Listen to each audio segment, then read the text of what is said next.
Deixa eu só verificar se está tudo ok. Ok, valendo. Boa tarde a todos. Bem-vindos a mais um Convite à Física. Hoje a gente vai ter o prazer de ter o professor Orazio Nastasi. O Orazio, ele vem da Romênia. Ele fez vários trabalhos muito importantes na área de teoria de cordas, em particular com relação à correspondência ADS-CFT. Ele trabalhou em várias instituições de renome internacional, como o Stony Brook, nos Estados Unidos, a Brown University, e também, acho que antes disso, ele esteve em Copenhague. Ele vai falar hoje para... Ele hoje é professor do Instituto de Física Teórica da Unesp, em particular do centro do ICTP aqui na América do Sul, e ele vai falar para a gente hoje sobre cosmologia holográfica como alternativa da cosmologia de inflação padrão. Muito obrigada, então, em primeiro lugar, Orazio, por aceitar fazer mais um convite para a gente. Ele já fez convites antes. É sempre um prazer ter você aqui. Então, agora eu gostaria de passar a palavra para você. Vou colocar no full view ou põe no full view e agora você toma conta da sala. Eu vou parar aqui o meu vídeo.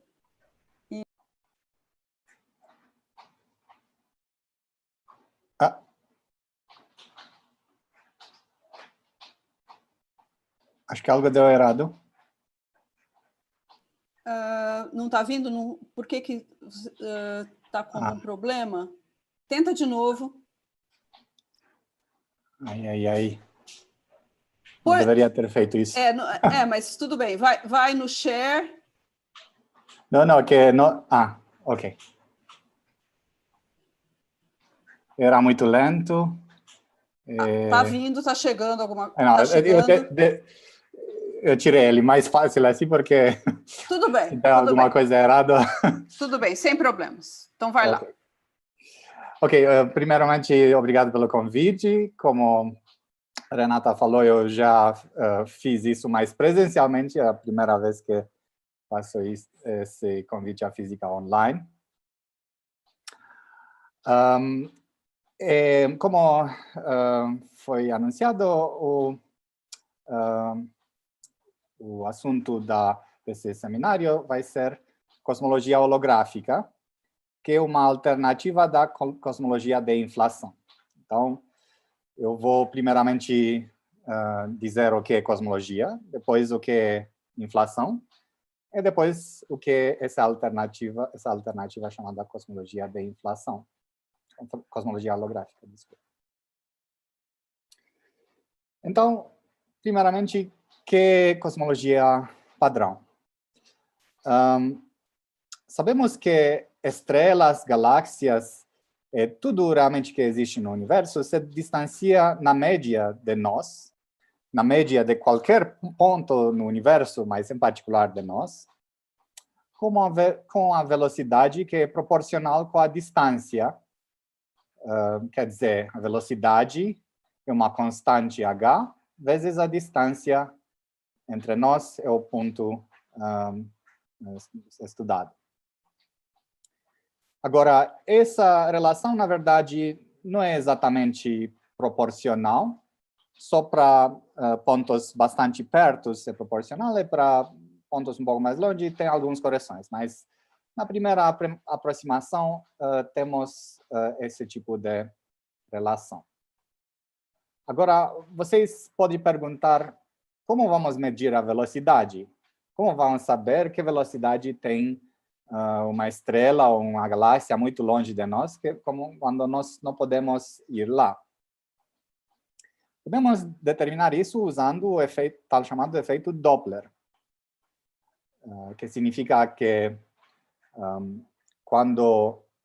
se uma estrela se aproxima de nós, a frequência aumenta. Se a estrela se distancia, a frequência cai. E como a frequência da luz é relacionada com a cor, o que nós vimos é que a cor muda na direção do vermelho, tal chamado redshift. red, vermelho, shift, mudança. Então, efeito Doppler pode ser entendido muito simplesmente como o efeito usando a variação, o efeito Doppler para som, podemos entender de um jeito muito fácil. Quer dizer, imaginando, por exemplo, um carro, digamos um carro de polícia, um carro de ambulância, andando na rua, na direção de nós, e emitindo um barulho forte, por exemplo, a sirene. Quando o carro se movimenta, as frontes de onda ficam mais perto uma da outra, que significa que o som do carro vindo na nossa direção é mais agudo, a frequência maior. Por outro lado, se o carro vai na direção oposta, nós podemos ouvir o som mais grave, quer dizer, um som com a frequência menor. Acho que todo mundo ouviu um carro de polícia se aproximando, ou a ambulância se aproximando, e depois se distanciando, começa muito agudo e depois muito baixo. Mesmo princípio é para luz, só que não podemos ver realmente a estrela, só podemos ver indiretamente através da luz que se propaga todo este tempo. Ok, então podemos ver que a velocidade é proporcional com a distância. Mas o que significa isso? Como podemos entender o fato que toda velocidade entre qualquer dois pontos do universo é proporcional com a distância? O jeito de entender isso é entender que o universo está em expansão. Imaginando o universo como sendo aproximadamente como um balão que está sendo gonflado. Então, o universo fica maior a cada momento. E agora, se consideramos que, vamos imaginar esse universo, neste caso, esférico, mas não precisa ser realmente esférico. Imaginando que vamos colocar umas linhas que determinam as posições de vários corpos celestes. Então, quando o universo fica maior e maior, a esfera fica maior e maior, podemos ver que qualquer distância entre qualquer dois pontos fica maior e maior. E, em particular, significa que a velocidade entre dois pontos fica proporcional com essa distância entre os dois. A constante de proporcionalidade, H, é chamada de constante de Hubble. Agora, essa não é exatamente constante, mas imaginando que H esteja constante em espaço e em tempo, isso significaria que o inverso de H, 1 sobre H, que chamaríamos de T, seria o tempo desde que o universo era um ponto só. Desde o que chamamos o Big Bang, o começo do universo, quando um ponto explodiu e a explosão do universo gerou esse universo grande que vemos hoje.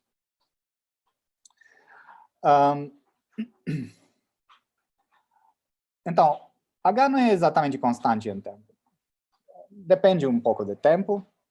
Também tem correções que vêm da teoria da relatividade geral, que descreve o espaço-tempo curvo, mas tudo é calculável. Então, embora esse tempo desde o começo do universo não é exatamente 1 sobre H, é uma função que podemos calcular. E podemos calcular que é 13,85 bilhões de anos. Agora, vendo a luz chegando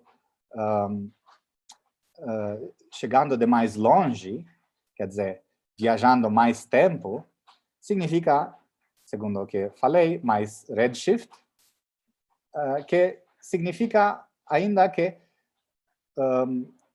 a luz foi emitida mais perto do Big Bang, num tempo no passado muito próximo do tempo inicial. E assim podemos mapear a evolução do universo. Então, podemos calcular, vendo quanto é o redshift, podemos calcular quanto é a distância.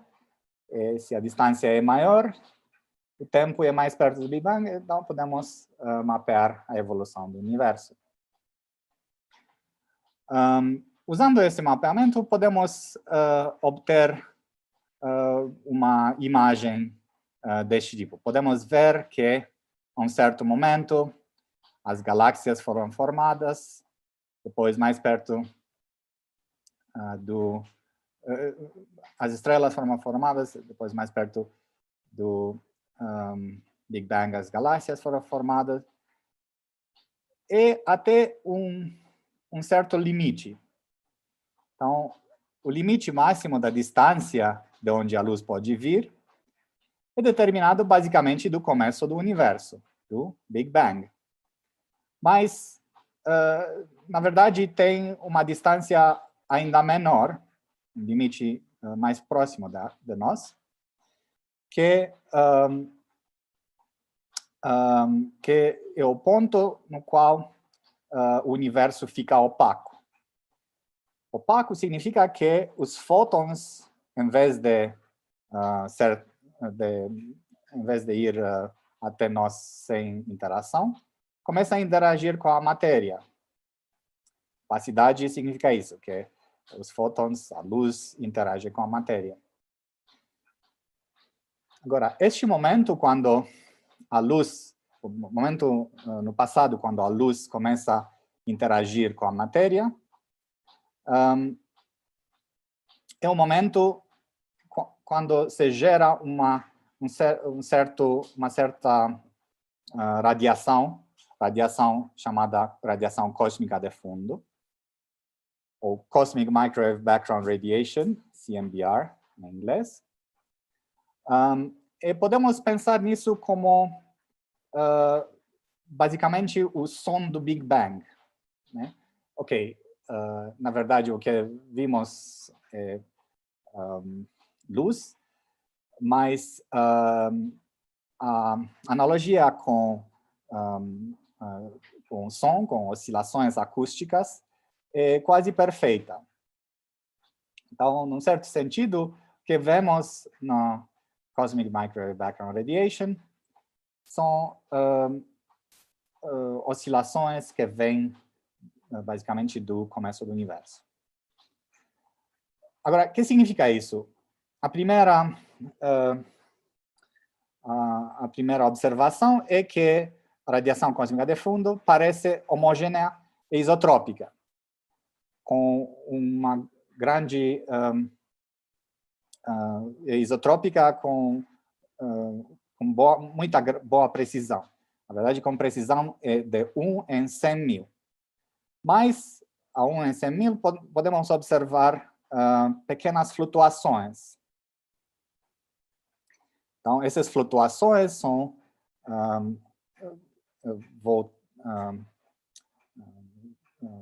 formadas por um processo semelhante ao processo das oscilações acústicas.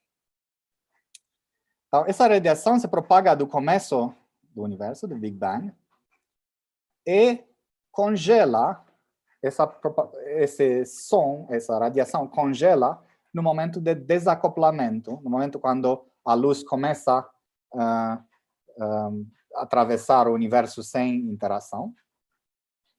Então, temos uma impressão no CMBR, na radiação de fundo que nós observamos, do começo do universo.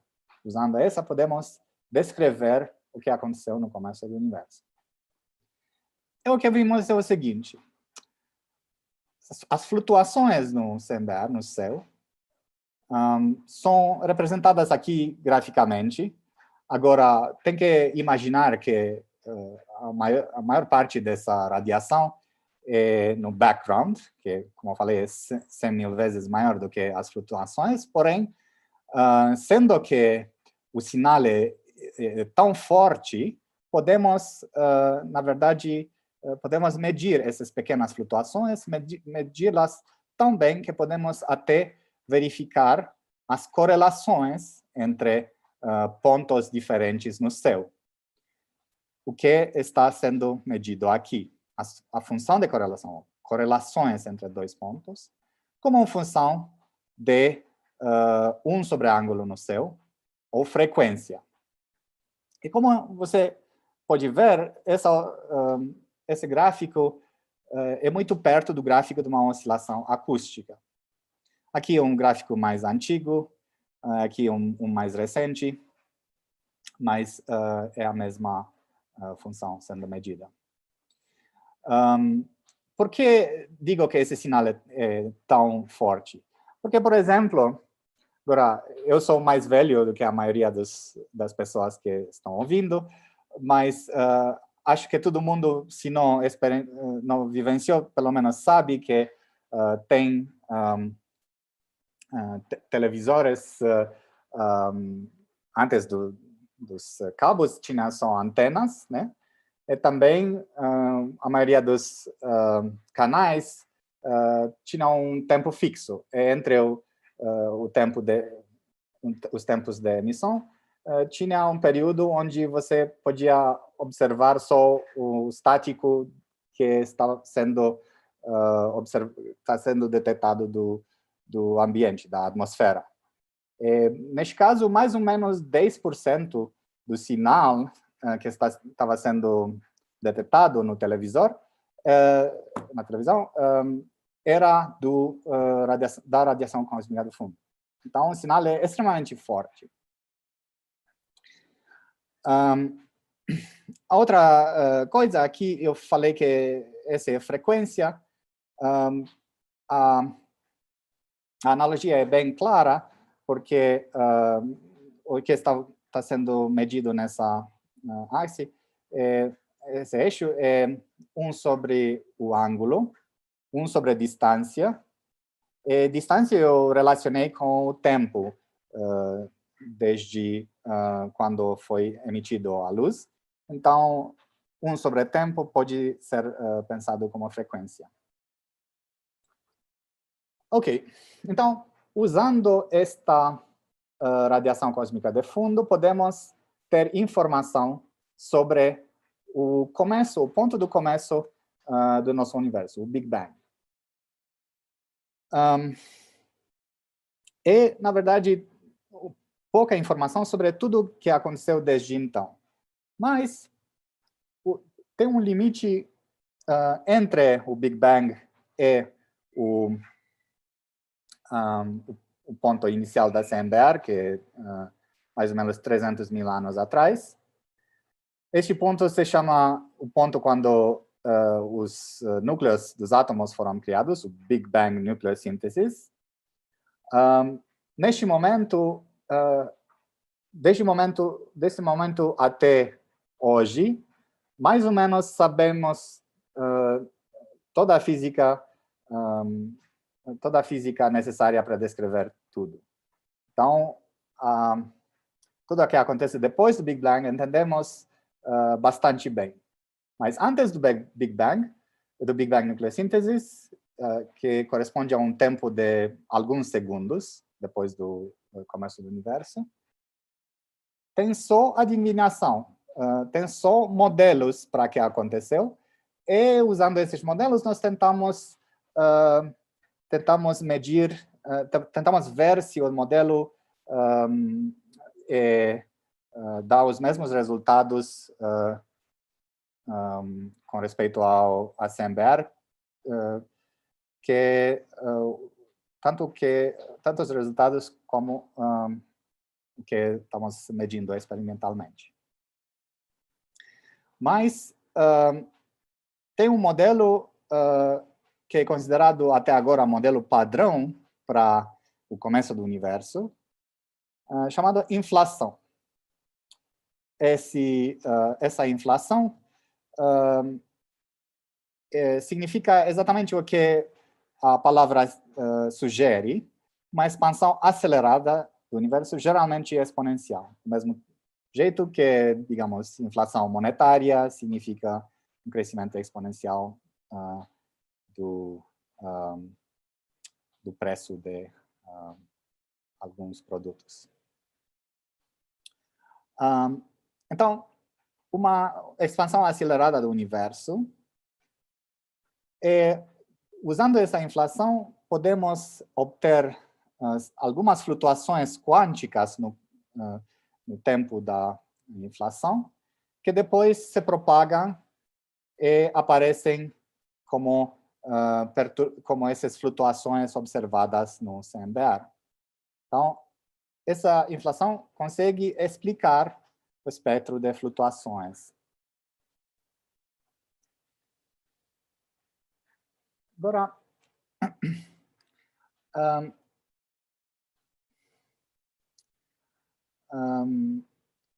como falei, a inflação gera esse tipo de flutuações.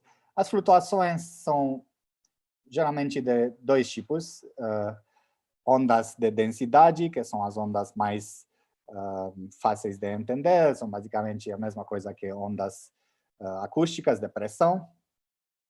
E ondas gravitacionais, que são mais difíceis de entender, mas os ambos vão se propagar desde o momento da inflação, através de vários eventos intermediários, até o momento da criação da Cosmic Microwave Background Radiation, onde essas flutuações se imprimem na radiação e depois a radiação chega até nós, podemos vê-la.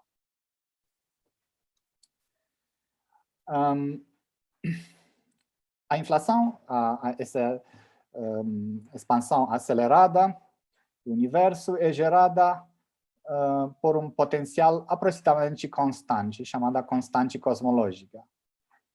O potencial, o jeito mais fácil de entender é por analogia com o potencial gravitacional. Então, se temos um potencial desse tipo, podemos fazer uma analogia com o potencial gravitacional de uma montanha, digamos, realmente tendo essa forma. Então, tem um platô em cima aqui. Então, digamos, uma bola se movimentando na montanha, fica numa velocidade bem pequena aqui, depois vai cair muito rápido, vai ter umas oscilações aqui. Mesma ideia acontece só de um jeito mais abstrato com respeito ao universo. O universo tem uma energia potencial grande aqui em cima, depois começa um movimento com uma velocidade pequena nesse espaço abstrato. Depois um movimento mais acelerado, e no final tem essas flutuações embaixo aqui, perto de energia potencial nula, que essas oscilações transferem a energia potencial do universo para as partículas das matérias. É por isso que temos no nosso universo partículas com energia. O fato de, no começo do movimento do nosso universo, ter essa energia aproximadamente constante, chamada constante cosmológica, é um pouco difícil de entender. Por quê? Porque isso implica na relatividade geral que a pressão dentro do universo é igual a menos a densidade de energia. Como a densidade de energia é positiva, significa que a pressão é negativa. Também, então, isso é algo estranho, mas pressão negativa na relatividade geral significa também uma força gravitacional, tanto quanto massa ou energia. Só que a força gravitacional é oposta àquela que estamos acostumados a ver. É um tipo de antigravitação, uma força que repele qualquer dois pedaços do universo. Por isso que obtemos uma expansão acelerada. Mas esse fato da pressão ser negativa também nos ajuda a entender por que a energia, a densidade da energia, pode ser constante enquanto o universo se expande. Pressão negativa gera energia, enquanto pressão positiva usa energia. Então, a pressão negativa gera energia que faz que a densidade da energia pode estar constante, apesar da expansão. Ok. Agora, por que essa inflação é considerada como uma teoria muito boa para o começo do universo? Porque a inflação gera alguns tipos de bolhas que são semelhantes com as bolhas de água que crescem em cima de na superfície de uma água fervente. A água fervente vai fazer umas bolhas desse tipo, que crescem e depois se desacoplam da superfície da água e se evaporam. Do mesmo jeito, usando a inflação, podemos gerar essas bolhas, ou baby universes, num mecanismo semelhante, como eu falei, com a geração de bolhas de água fervente. A razão é que a energia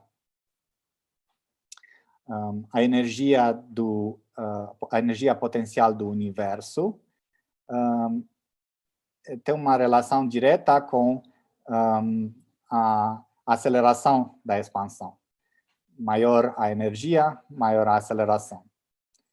Isso significa que se tem um ponto que tem uma energia um pouco maior, vai se movimentar, ter um movimento ainda mais acelerado. Então, o único jeito de isso acontecer é de fazer uma bolha com respeito ao resto da superfície, a bolha que cresce, mas a garganta conectando ela com a superfície fica menor. E depois, essa bolha fica maior, que num movimento bem acelerado, que significa que ela vai se homogeneizar, as imperfeições vão desaparecer.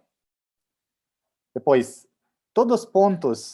inicialmente, todos os pontos das bolhas eram em contato causal. E depois, devido ao movimento acelerado, o universo cresceu tanto que parecem que pontos estão fora do contato causal, mas isso é só por causa do período acelerado. Também, qualquer imperfeições, em particular, objetos primordiais, como monopolos magnéticos ou algumas coisas com massa que existem no começo da inflação vão ser imediatamente diluídos exponencialmente.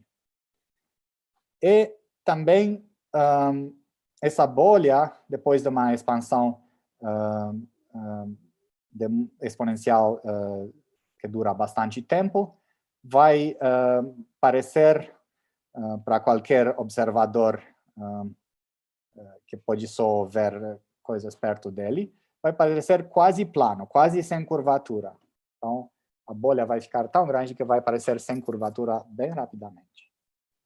Então, esses fatos coincidem com o que observamos experimentalmente. Observamos um universo homogêneo, com pontos que parece que estão fora de contato causal, mas têm as propriedades do contato causal. Não tem objetos primordiais e o universo parece ser plano ou sem curvatura. Além disso, perturbações quânticas vão expandir tanto que, embora inicialmente são flutuações quânticas numa escala bem pequena, depois de tanta expansão vão parecer flutuações na escala do universo inteiro, que são realmente as flutuações no CMBR que podemos ver no experimento. E, finalmente, a entropia, ou quantidade de desordem, é gerada quase toda durante o momento de reheating, momento das oscilações descritas aqui. Então, esse fato significa que tem uma certa dependência do modelo exato para essas oscilações, mas podemos obter modelos que coincidem com o que vemos hoje. Então, por todas essas razões, a inflação é uma teoria muito boa e é considerada a teoria padrão da cosmologia. Porém, o meu seminário hoje é sobre uma alternativa para este modelo, para esta teoria padrão, que vem da correspondência ADS-CFT, ou mais precisamente da generalização dela, chamada teoria de correspondência à gravitação gauge. Para entender isso, temos que entender um pouco o que significa a correspondência ADS-CFT. É uma correspondência entre uma teoria gravitacional no espaço curvo em dimensões d mais 1, onde d pode ser 3, mas vamos ver que, na verdade, estamos interessados em 2. E 1 se refere ao tempo. É uma teoria sem gravitação no espaço plano d-dimensional.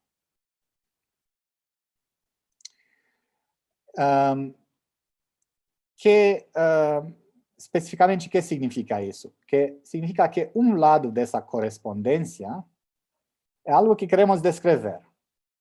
O outro lado é algo abstrato, quer dizer, algo não real, mas algo que podemos imaginar do ponto de vista matemático. Mas esse outro lado abstrato é algo fácil de calcular.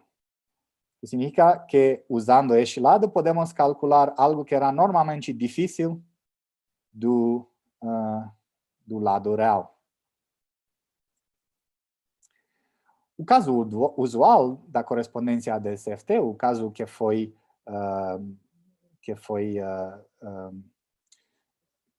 usado inicialmente no começo da teoria da correspondência ADS-CFT, é o caso quando queremos descrever uma teoria sem gravitação, mas fortemente acoplada, em 3 mais 1 dimensões, quer dizer, 3 espaciais, x, y, z, e uma temporal t. E o lado abstrato desse caso usual é uma teoria gravitacional em um espaço curvo em 4 mais 1 dimensões, onde temos o mesmo tempo t, mas temos as 3 dimensões espaciais x, y, z, mais uma 4ª dimensão espacial, que corresponde à energia E do modelo em 3 mais 1 dimensões. Okay? Porém, para nosso modelo, vamos usar a correspondência ADS-FT no outro sentido.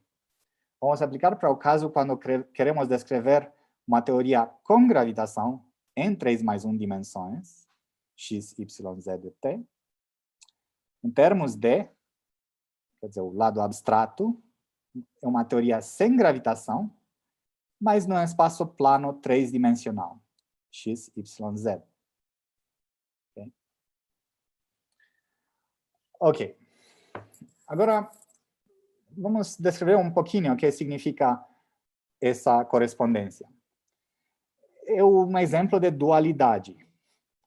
Dualidade significa um lado tem uma descrição complicada, em termos de algumas partículas interagindo fortemente.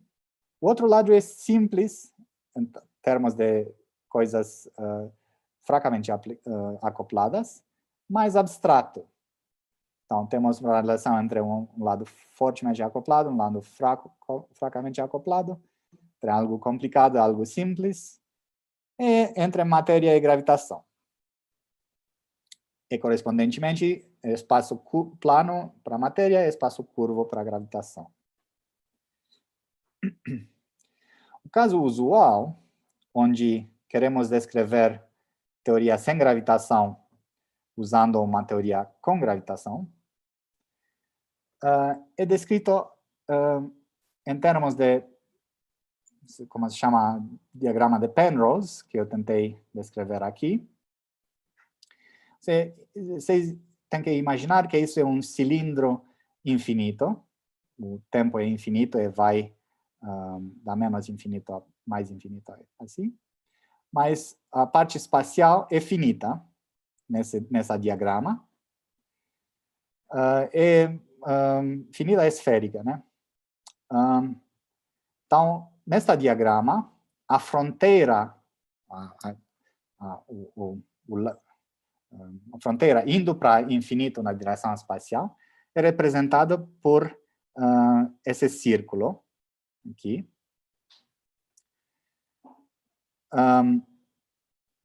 Então, a fronteira do cilindro representa o nosso espaço plano 3+1 dimensional, enquanto a parte interior do cilindro representa um espaço gravitacional. E o fato de ter uma relação de igualdade entre a teoria na fronteira e a teoria dentro do cilindro vem do fato que podemos provar que se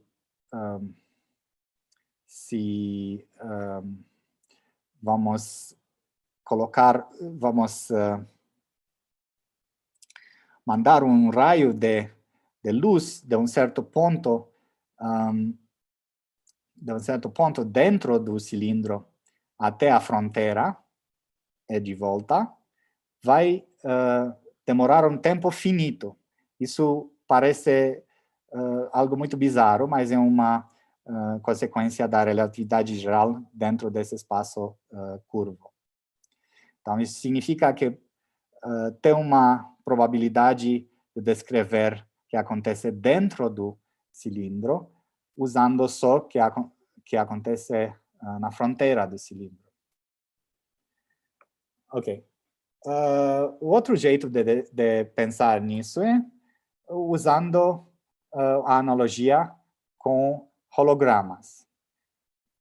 Estamos falando que tem um mapeamento holográfico entre o que acontece dentro do cilindro e o que acontece na fronteira do cilindro. Mapeamento holográfico significa um mapeamento não local. Isso é algo que acontece com hologramas comuns, com hologramas que vocês talvez viram ou usaram. Agora, uma foto é uma projeção de um objeto num plano. Um holograma, porém, é um mapeamento não local, onde qualquer ponto do objeto é representado em todos os pontos da holograma, e qualquer ponto da holograma tem informação sobre todo o objeto. Então, isso significa que se vocês pegam um holograma e cortam em dois, não vai obter dois pedaços de holograma, vai obter dois hologramas iguais, mas de resolução inferior.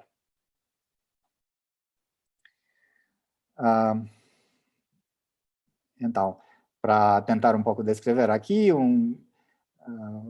que vocês veem como um holograma é uma projeção não local aqui de um objeto três-dimensional. Mas olhando de perto esse holograma, ou foto da holograma, não parece nada com o objeto. Fazendo essa foto do holograma de perto, podemos ver só algumas linhas de interferência. Isso é exatamente porque, como eu falei, o mapeamento é não local.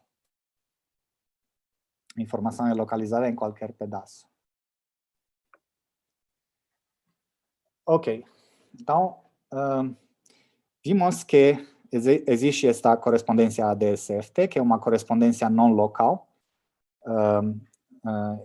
semelhante com holograma.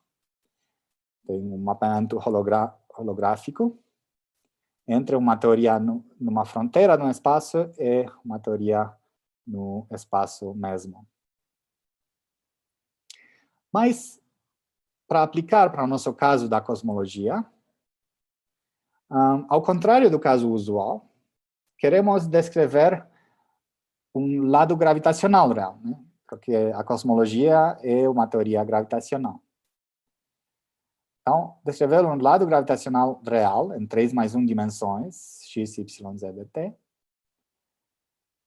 Mas a diferença é agora que queremos representar uma cosmologia fortemente acoplada. Então, esta é a diferença fundamental com a teoria da inflação.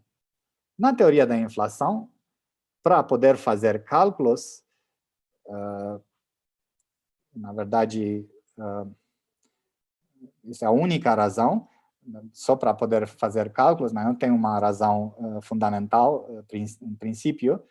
Pessoas pensaram que no começo do universo tem uma teoria gravitacional fracamente acoplada.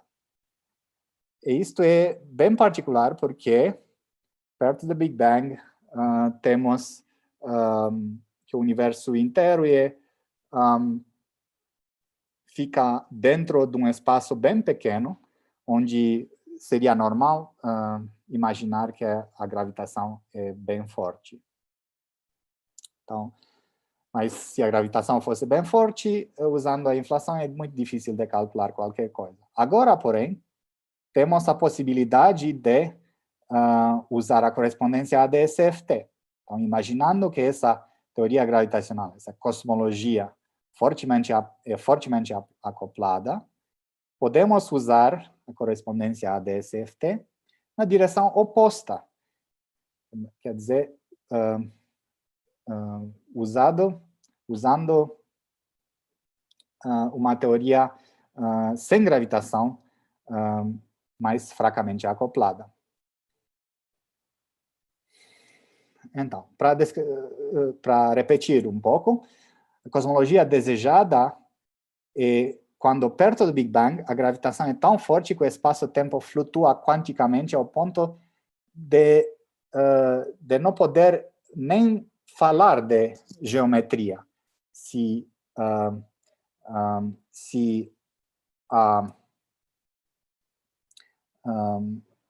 a geometria corresponde ao espaço-tempo ter uma certa curvatura bem definida, quando essa curvatura, o espaço-tempo em si mesmo, flutua tanto, não podemos nem falar de geometria.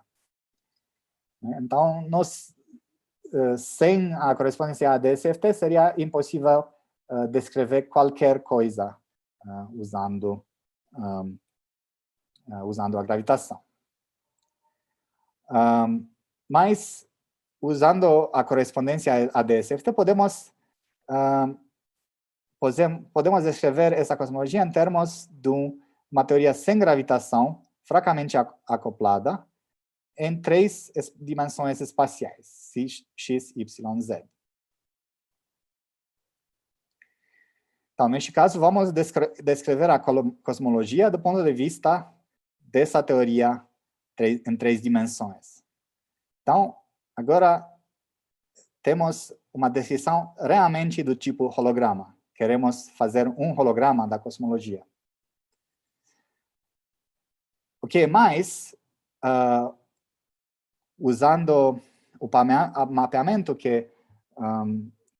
do que falei, que a DSFT relaciona a quinta, desculpa, a dimensão extra do espaço gravitacional como energia do espaço sem gravitação. Então, podemos dizer que o tempo da cosmologia, tempo T na cosmologia, tem papel de energia na teoria sem gravitação.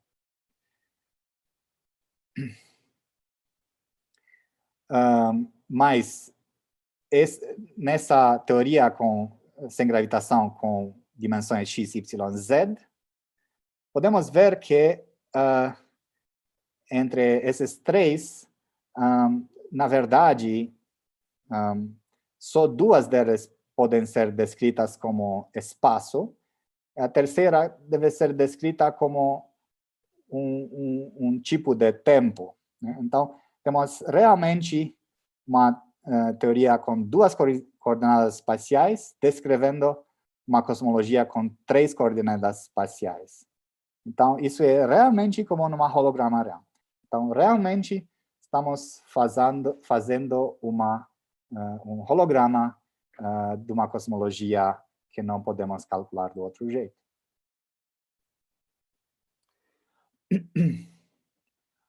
Ok. Então, o tempo cosmológico, eu falei que é a energia E da holograma. Por outro lado, para qualquer teoria relativística, a energia E é proporcional com o momento P. E é momento vezes a velocidade da luz. E, também, na teoria quântica, as relações de Heisenberg de incerteza, em particular, incerteza em coordenada x, dizem que a incerteza em coordenadas x vezes a incerteza em momento p, que é da ordem do momento p ele mesmo, juntos, o produto deles é da ordem da h-bar. Na verdade, a relação de incerteza significa maior ou igual a h-bar, mas é da ordem de h-bar. Usando isso, agora podemos juntar essas informações e vamos dizer que a evolução em termo cosmológico T corresponde à evolução em energia E, quer dizer, evolução em momento P, quer dizer, evolução inversa em coordenada delta x, né? Porque P é da ordem de 1 sobre, proporcional com 1 sobre delta x. Ok?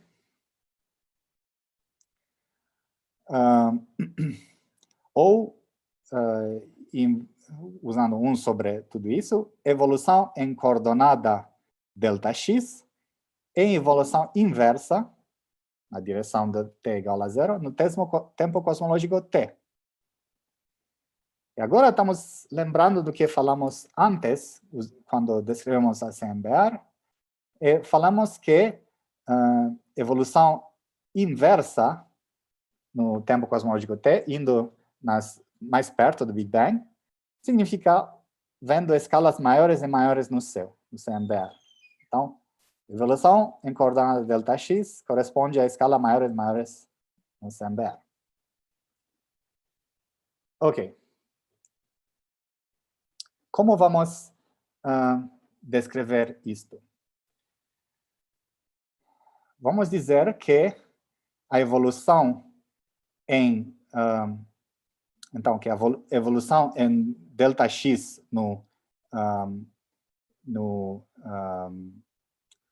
na teoria sem gravitação tem que descrever de algum jeito que vimos na CMBR.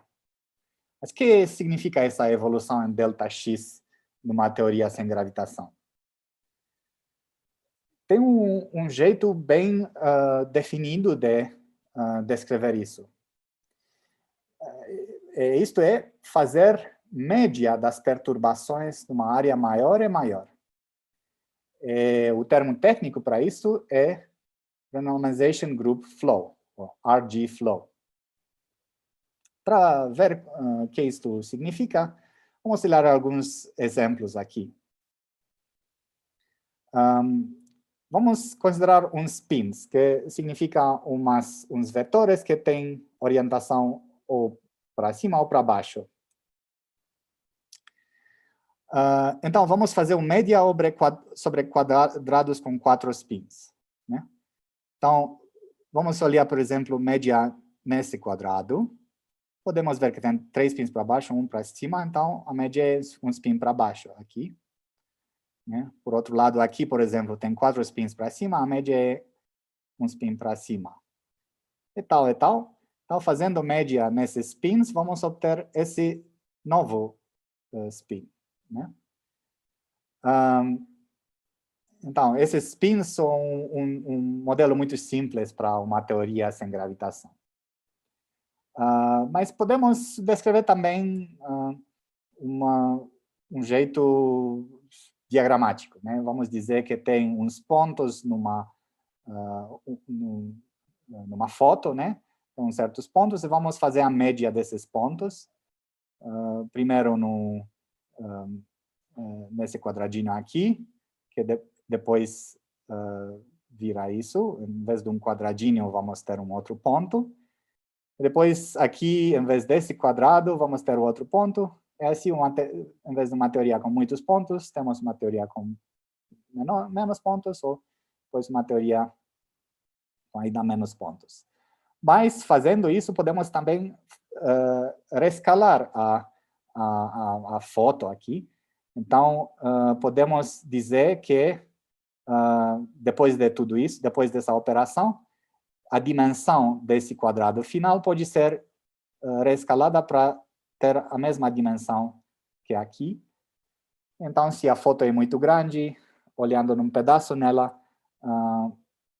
podemos dizer que fazemos uma certa transformação da foto. Ok, isso era Renormalization Group Flow, que era a evolução em ΔX. E como eu falei, isso deve corresponder a algum jeito à média no plano sideral, no seu CMBR. Vamos ver agora.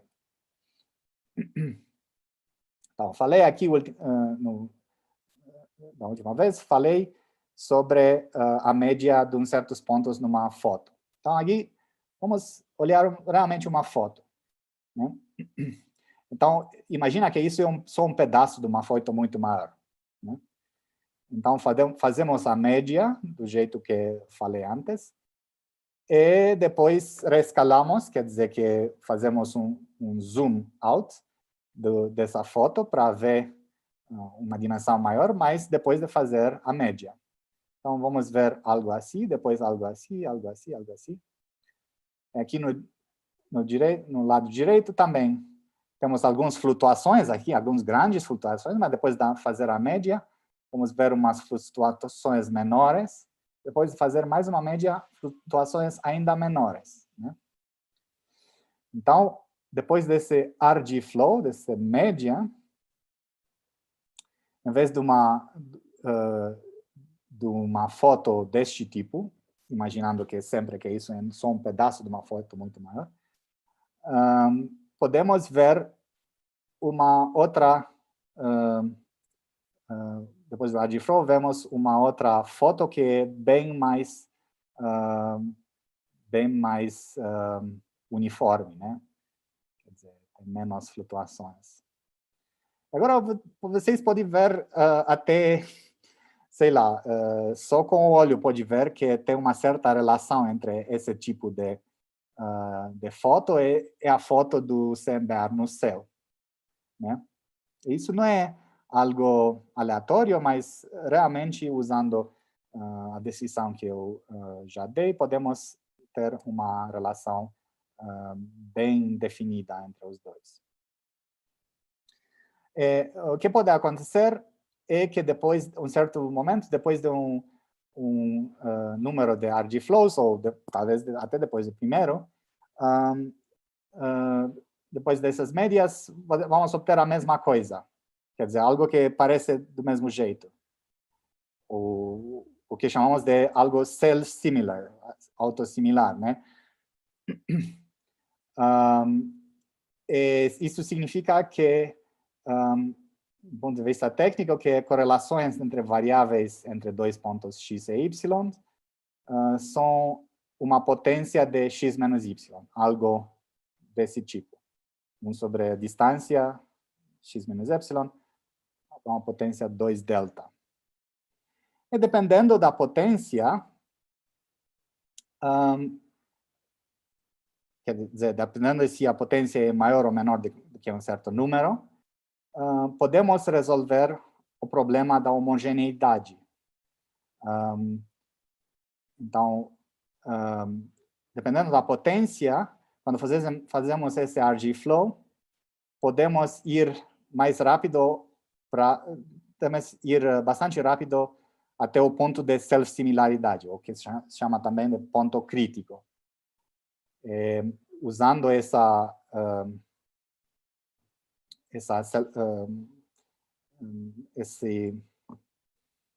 ida até a self-similaridade, podemos obter a diluição de perturbações. Podemos até ver, de um certo sentido, como eu falei aqui, fazendo a média aqui, podemos ver explicitamente que tem vários tipos de perturbações, mas depois essas perturbações quase desaparecem. Então, estou falando aqui de perturbações grandes. Sempre vai ter essas perturbações pequenas que têm correlações, usando as correlações do tipo que vimos no CMBR, daquele tipo acústico. Mas, na primeira ordem, o CMBR é homogêneo. Falei que as perturbações são 100.000 vezes menor do que na primeira ordem. Ok, então, dependendo da potência, podemos resolver esse problema de homogeneidade.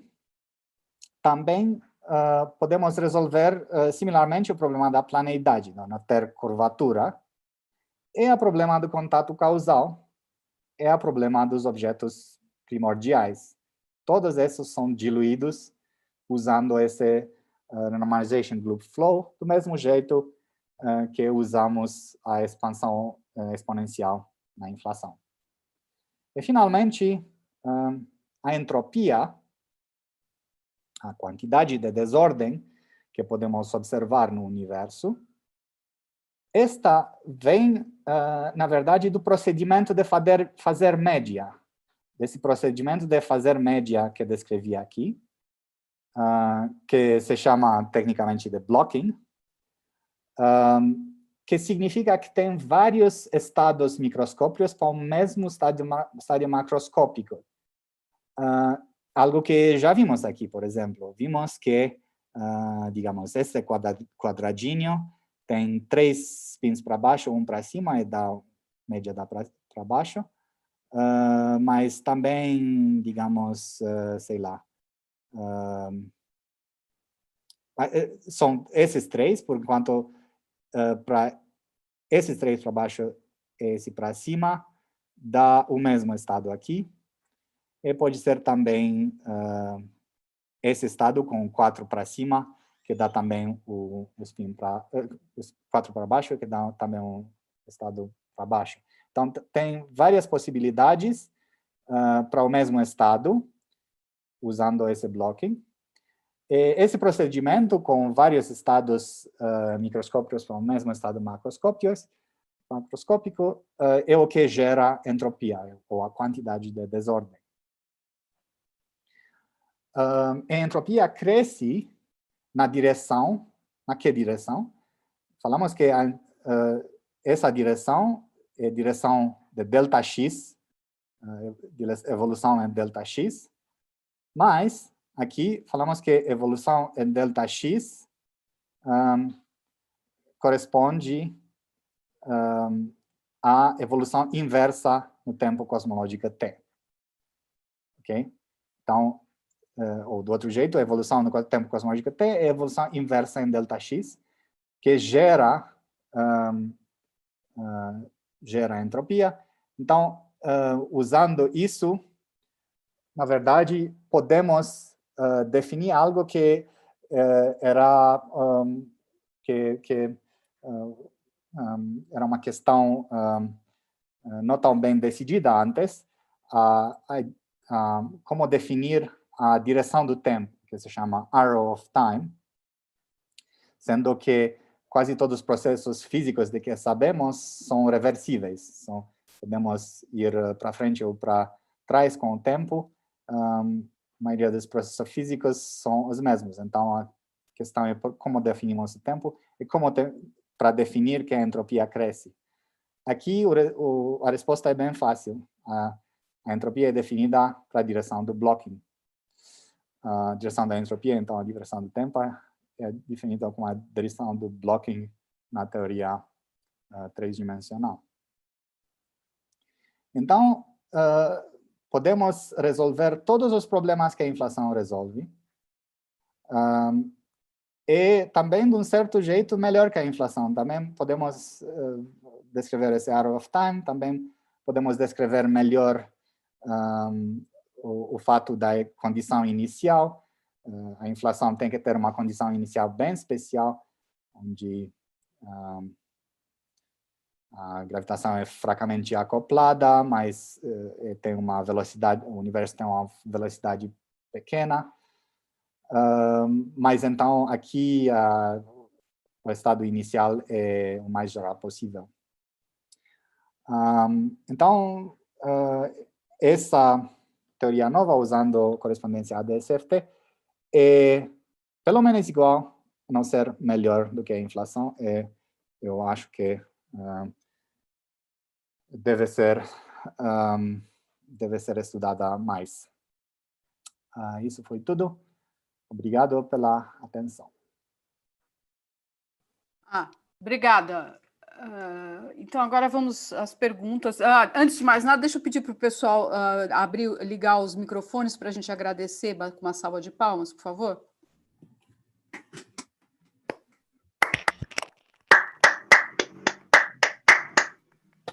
Obrigada, gente. Antes de eu passar aqui a vocês na sala para fazerem perguntas e conversarem diretamente com o professor Horácio, deixe eu fazer algumas perguntas que vieram aqui da internet. Deixa eu começar com a primeira. Tem uma pergunta aqui sobre aquela sua descrição aqui sobre a bolha. A bolha, depois da expansão, ainda está conectada com aquele plano da figura que ilustra a situação? Então, é uma boa pergunta.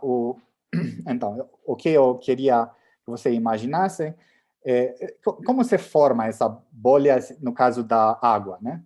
No caso da água, você imagina que tem uma superfície com uma tensão, né? Tem uma tensão superficial na água, mas em algum lugar tem uma pressão maior que aparece, né? Num certo ponto tem uma pressão maior. A pressão significa que inicialmente se forma uma distorção, depois a distorção cresce, cresce, cresce, e depois de um certo tempo, a garganta, o lugar que conecta com a superfície inicial, começa a diminuir, diminuir, até desaparecer. Então a bolha explode e vai em cima da água fervente. É exatamente esta ideia que está acontecendo aqui. Tem, em vez de tensão superficial, você tem que pensar na energia, na densidade de energia do universo que está se expandindo exponencialmente. Só que tem um lugar pequeno aqui que começa a expandir ainda mais acelerado, porque tem ainda mais energia, um pouco mais energia, exatamente do jeito que descrevi para a água fervente. Então, Então, aqui, uma bolha começa a crescer do mesmo jeito, cresce mais, mas do mesmo jeito que acontece com a bolha d'água, a garganta, esse lugar aqui que conecta com o universo inicial, começa a se fechar, até se fechar completamente e a bolha ficar independente da superfície inicial. Por isso que se chama de Baby Universe, porque cresce do universo inicial, mas depois fica independente, igual um bebê. E uma outra pergunta conectada com essa é o seguinte: o senhor disse que uma bolha teria criado nosso universo. Outras bolhas poderiam ter outras bolhas poderiam ter sido criadas? Exatamente. Isso é uma questão, uma questão que segue automaticamente desse modelo, né? Isso significa que tem lá potencialmente um número infinito de bolhas, né? Quer dizer, um número infinito de universos potenciais, mas nós não podemos saber porque não tem jeito de interagir com os outros. A bolha é todo o universo, nada pode sair dele. Então, não podemos verificar isto experimentalmente. É só uma ideia teórica, mas seguindo a teoria, significa que sim, tem um número infinito de outras bolhas, outros universos. Tem uma pergunta aqui com relação à gravidade entrópica. Está perguntando se tem alguma coisa a ver com gravidade entrópica. Acho que aqui está tentando descrever uma teoria onde a gravitação, a teoria da gravitação, seja newtoniana, seja relatividade geral, é obtida através das equações da entropia. Esse é uma teoria desenvolvida por outras pessoas, por outras razões que não tem a ver com a cosmologia que eu descrevi. Outra questão: os vazios locais são considerados na teoria holográfica?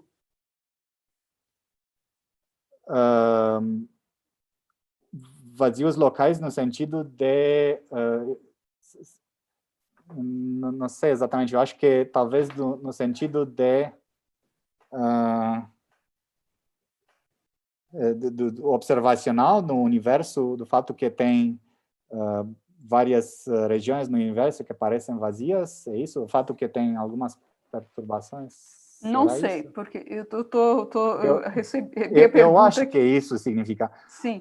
Olha, aqui, do ponto de... Aqui estou tentando descrever universos nas mais grandes possíveis escalas, nas escalas perto da dimensão total do universo visível. Neste caso, o universo é, como eu falei, é tão perto de uniforme que não deve nem pensar, porque, ok, perto de nós podemos ver galáxias e algumas partes parecem ser vazias, outras parecem ter mais densidade de matéria, mas isso é irrelevante, porque se você vai a uma distância bastante grande, o universo parece completamente isotrópico. Então, nessas dimensões é que nós tentamos descrever as coisas. Em particular, a dimensão, a radiação cósmica do fundo, que foi mais que eu falei,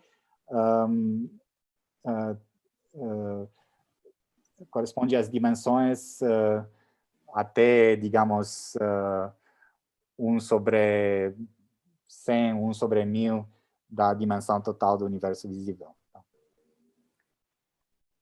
Como seria possível, se é possível, diferenciar a inflação normal da inflação holográfica? Olha, tem diferença? É uma questão muito boa. Sim. Então, o mais interessante... Ok, esse fato final que eu descrevi aqui, esses esses jeitos de resolver os mesmos problemas que a inflação é o meu trabalho, por isso que eu falei sobre ele. Mas a primeira coisa que apareceu no a primeira coisa importante, não, que experimental que apareceu sobre a cosmologia holográfica foi o fato de ela descrever a radiação cósmica do fundo, este gráfico acústico aqui, onde foi? Esse gráfico acústico aqui, descrevê-la tão bem quanto a inflação. E isso é bem surpreendente a primeira olhada, porque todo mundo antes falava que, olha aqui quanto a inflação descreve isso tão bem que todos esses pontos são pontos teoréticos, pontos experimentais, desculpa, que caem em cima da linha teórica tão bem que é impossível para outra coisa descrever a mesma curva. Mas acontece que a teoria da cosmologia holográfica descreve tão bem experimentalmente, quer dizer, passa pelos mesmos pontos aqui, e ainda isso acontece apesar do fato que as perturbações iniciais são bem diferentes na inflação do que são na cosmologia holográfica, né? Que é fortemente acoplada. Então, do ponto de vista técnico, o power spectrum das flutuações é diferente. A diferença é maior a priori nos L pequenos, na parte inicial desse gráfico, mas acontece que é difícil de calcular teoricamente neste caso. Então, agora tem um trabalho em curso sendo feito, um Lattice Gauge Theory, tentando calcular teoricamente o que seria obtido aqui. E isso tem o potencial de diferenciar entre as duas teorias. Qual é mais perto da realidade? Agora, eu tenho uma pergunta para você. Você disse que você consegue explicar esse power spectrum bem. Agora, o power spectrum vai ter as mesmas, quer dizer, vai ter a mesma interpretação que tem na cosmologia usual, esses picos, etc., ou muda completamente? Esses picos, na verdade, vêm do que acontece depois da inflação, né? Tudo isso acontece... Tá bom. Então, não tem então, impacto. O fato é que o que acontece? Você tem o espectro de flutuações iniciais, este é propagado usando teorias bem definidas, até o CMBR, onde você vê isso, né? Tá. A propagação resulta nesses picos. Mas também, eles obviamente dependem também do que você tem inicialmente. Uhum. Né?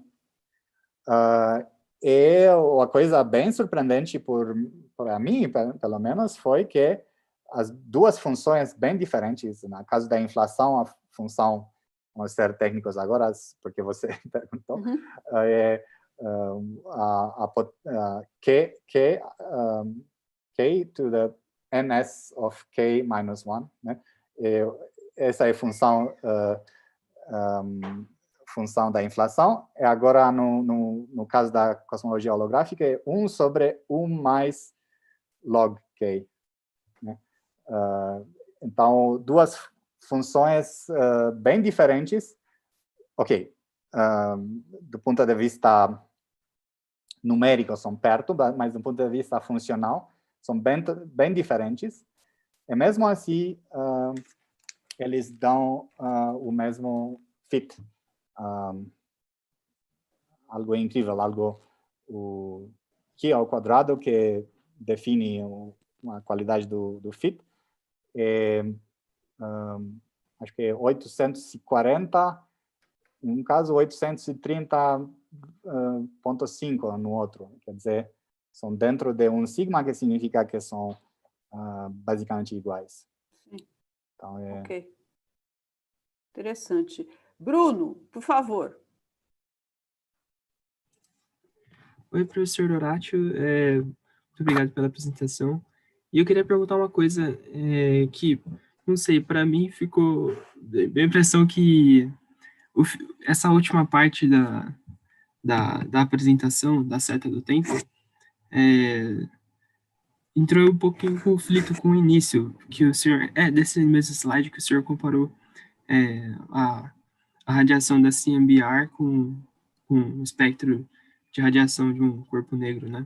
Só que eu tinha visto que o corpo negro, ele vai emitir esse espectro quando ele está em equilíbrio térmico. Só que, tipo... não. São duas coisas. Tá. Eu falei que um CMBR aqui são as flutuações. Sim. So, o background que é o 100 mil vezes maior, 10 a 5 maior, é a radiação do corpo negro. Ok? Entendi. Então, ela... Essas são flutuações em cima da radiação do corpo negro. Então, a CMBR então, não estaria em equilíbrio térmico, né, no universo primordial. Não. O equilíbrio térmico é sempre ali. O que quero dizer é que tem muito pequenas flutuações em cima do equilíbrio térmico. Sim. Que tem a informação não trivial. É essas flutuações que são estão mostradas aqui, ok? As flutuações em cima do equilíbrio térmico são representadas por essas acoustic oscillations. Certo. Então, é que se existem pequenas flutuações no equilíbrio térmico, dá para afirmar que a entropia era aproximadamente máxima, né? Porque estava quase no equilíbrio. Mas se no universo primordial a entropia era quase máxima, como é que pode sustentar a segunda lei da termodinâmica de que a entropia sempre aumenta? Né? Tem que lembrar que são vários fatores aqui. Primeiramente, tem que entender que nós estamos falando de entropia total numa teoria gravitacional.